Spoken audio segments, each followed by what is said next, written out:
போடுறது வந்து பாத்தீங்கன்னா செயின் ஃபார்மேஷன் ஒரு இண்டிவிஜுவலா வந்து இப்போ ரைட் அரிச்சு லெஃப்ட் அரிச்சு ரைட் கார்னர் இவங்க வந்து ஃபர்ஸ்ட் நம்மளை அவங்களை எப்படி ஏறி இறங்குறது பேசிக்ல இருந்து எப்படி ஏறி இறங்கி அதை டெவலப் பண்ணிக்கிறதுன்னு பார்க்க போறோம். அதை பார்த்தீங்கன்னா வந்து ஃபர்ஸ்ட் இண்டிவிஜுவலா ஒரு மேனை கையை பிடிச்சிட்டு ஃபாஸ்டா ஒரு 25 50 இது மாதிரி செட்டா ஏறி இறங்கும்போது அவனோட இது இன்டென்சிட்டி இன்க்ரீஸ் பண்ணும்போது ஆட்டோமேட்டிக்கா அது பாடி செட் ஆயிரும். இப்போ அதை எப்படி பண்ணணும்னு நான் சொல்லி தரேன். புரியுதா? ஃபர்ஸ்ட் சைடு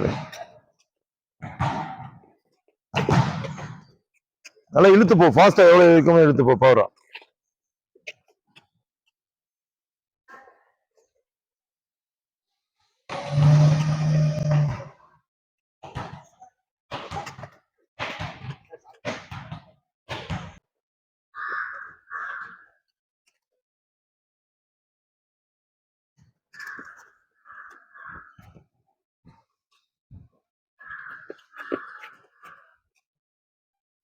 அப்படியே நின்று இங்க வரு.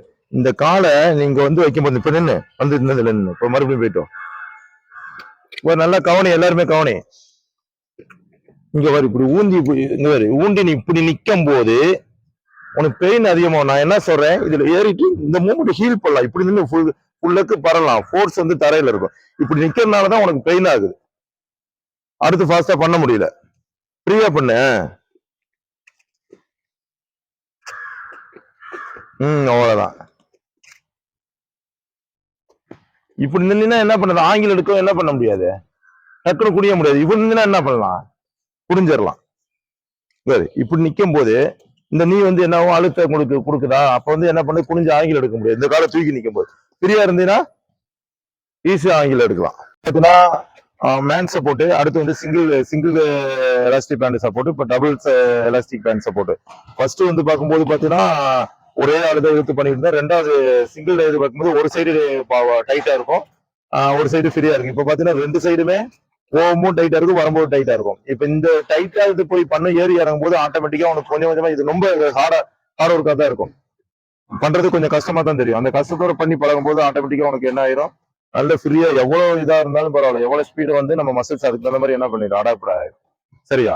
இப்ப இது மாதிரி ஸ்டேஜ் பை ஸ்டேஜ் பண்ணும்போது உன்னோட பொசிஷனை ஃபர்ஸ்ட் ஏறி இறங்க கத்துக்கலாம். ஃபர்ஸ்ட் வந்து என்ன தேவைன்னா, ஃபர்ஸ்ட் டிஃபென்ஸ்ல வந்து ஏறி இறங்குறது எப்படின்னு கத்துக்கலாம். அது கத்துக்கிட்டோம்னாலே அடுத்து வந்து என்ன பண்ண, எப்படி அடிக்கிறது, எதை மாதிரி பண்றது, அவங்க பாடி பாருங்க பண்ணும்போது அவன் லெக் எப்படி திரும்புது, வரும்போது இப்படி டேன் ஆகுது, அதை லாபி ஒட்டி இது மாதிரி டேன் ஆகுது பாரு.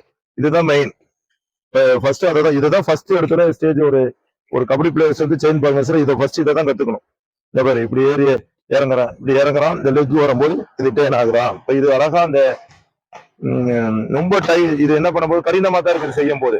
இது பண்ணும்போது கடினமா இருக்கும்போது நீ செஞ்சு பழகிட்டா ஆட்டோமேட்டிக்கா இது ரெகுலரா பண்ணி பழகிட்டீங்கன்னா உனக்கு ஆட்டோமேட்டிக்கா டிஃபென்ஸ் ஈஸியா உன்னோட பொசிஷன் இது ஈஸியா டெவலப் பண்ணிக்கலாம். ஓகே, பண்ணு பண்ணு பண்ணு.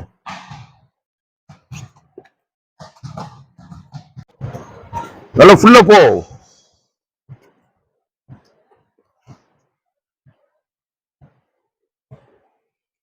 லெக் அதே மாதிரி டேன் பண்ண, லாபி ஒட்டி தான் வரணும். போகும்போது நல்லா ஃபாஸ்டா போ.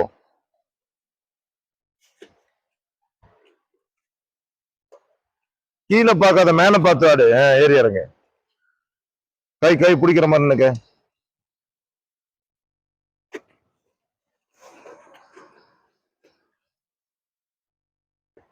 ஃபர்ஸ்ட் ஒரு 25 செய்யணும், அடுத்தது 50 ஆக்கணும். பண்ணிட்டே அடுத்து 100. இப்படி ரெகுலரா பண்ணும்போது ஆட்டோமேட்டிக்கா உனக்கு வந்து என்ன ஆகும், உன் மசில்ஸ் அதுக்கு இந்த மாதிரி அடாப்ட் ஆயிடும். அப்புறம் ஈஸியா ஏறி இறங்கலாம். எவ்வளவு ஃபாஸ்டா தொட்டாலும் உன்னால என்ன பண்ண முடியாது, தொட முடியாது. அழகா ஏறி இறங்கி பழகிக்கலாம். அடுத்து அடிக்கிறது வந்து கொஞ்சம் கொஞ்சமா கத்துக்கலாம். ரெடி. நல்லா இழுத்து போ, நல்லா ஃபாஸ்டா இழுத்து வா.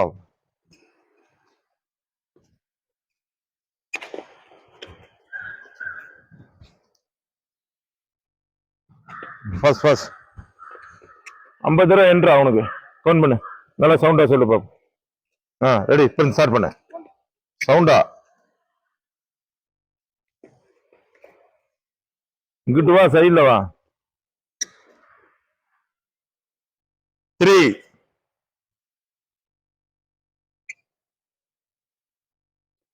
4 நல்லா உட்காந்து போனல. 5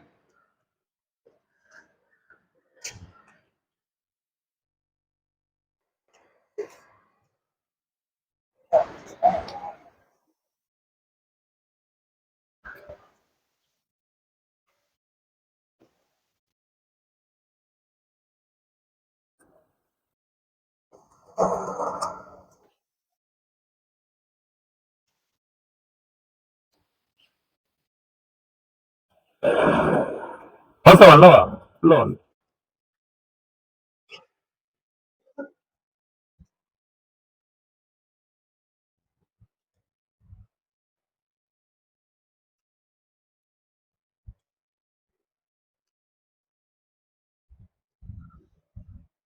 இங்க வரும்போது இந்த காலை இப்படி உந்திக்கிட்டு தூக்கி நிக்காது. இப்படி தூக்கி நிக்கும் போது உனக்கு பெயின் தான் அதிகமா இருக்கும். இப்போ ஹீல் வந்து என்ன பண்ணணும், தரையில இருக்கலாம். புரியுதா? இப்ப இங்க வேறு இப்படி போயிட்டு ஏறும் போது ஹீல் தரையில இருக்கலாம். நீ இப்படி தூக்கிட்டு இப்படி உந்திட்டு இருந்தீங்கன்னா உனக்கு பெயின் தான் வருமோ, அடுத்தது உனக்கு ஃபாஸ்ட் இது கிடைக்குது. ஹீல் தரைக்கலாம். ஏன்னா ஃபோர்ஸ் வந்து டோல தான் இருக்கும். புரியுதா? பண்ணு பாப்போம். அவ்வளவுதான். ஈஸியா இருக்கும் போது உனக்கு இப்ப நீ அப்படியே தோலே பிரஸ் பண்ணி மேல தூக்கிட்டு இருக்கும்போது உனக்கு பெயின் அதிகமா வரும். புரியுதா?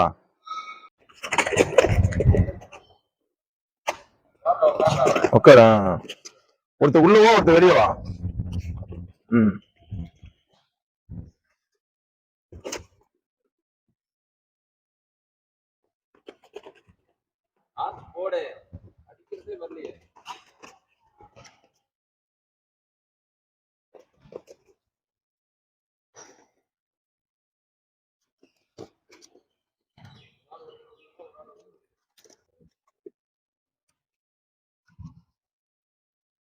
இப்ப சிங்கிளா பண்ணி பார்த்தோம். அடுத்து வந்து டிஃபென்ஸ் வந்து கார்னர் டு கார்னர் கோஆர்டினேஷனை டெவலப் பண்றதுக்கு வந்து ஆர்கா கோணை வச்சுட்டு கரெக்டா சேமா ஒரு சைடு வரும்போது ஒருத்தர் உள்ள போகணும், ஒருத்தர் வெளியே வரணும். புரியுதா?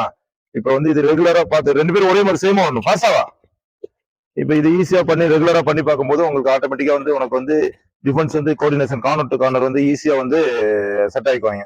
இது ரெகுலரா பண்ணணும். பண்ணும்போது ரப்பர்ல வச்சு பண்ணி பார்த்துட்டு அப்புறம் இண்டிவிஜுவலா பண்ணி பார்க்கும்போது ஈஸியா அடுத்து வந்து டீம் கோஆர்டினேஷன் நல்லா செட் ஆகும்.